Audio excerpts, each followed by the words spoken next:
Today's devotion from Charles Spurgeon is entitled Continue in Prayer. The scripture for today's devotional comes from Colossians chapter 4, verse 2. It says, "Continue in prayer and watch in the same with thanksgiving."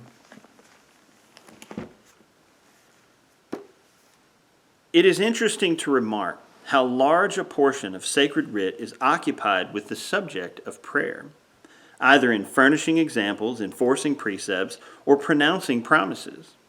We scarcely open the Bible before we read, "Then began men to call upon the name of the Lord," Genesis chapter 4, verse 26.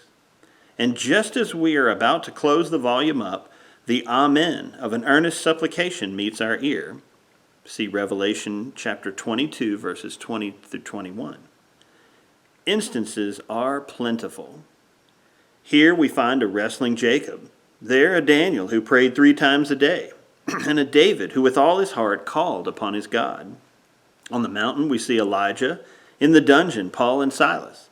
We have multitudes of commands and myriads of promises. What does this teach us but the sacred importance and necessity of prayer?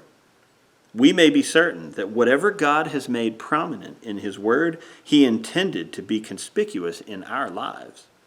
If He has said much about prayer, it is because He knows we have much need of it.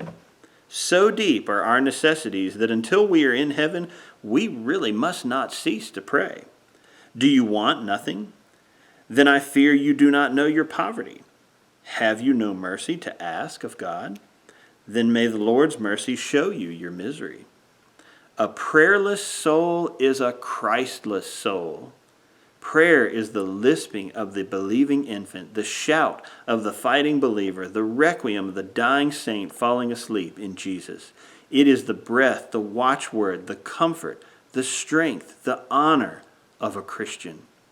If you are a child of God, you will seek your Father's face and live in your Father's love.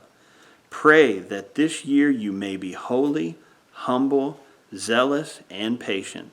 Have a closer communion with Christ, and enter oftener into the banqueting house of His love. Pray that you may be an example and a blessing unto others, and that you may live more to the glory of your Master. The motto for this year must be, continue in prayer.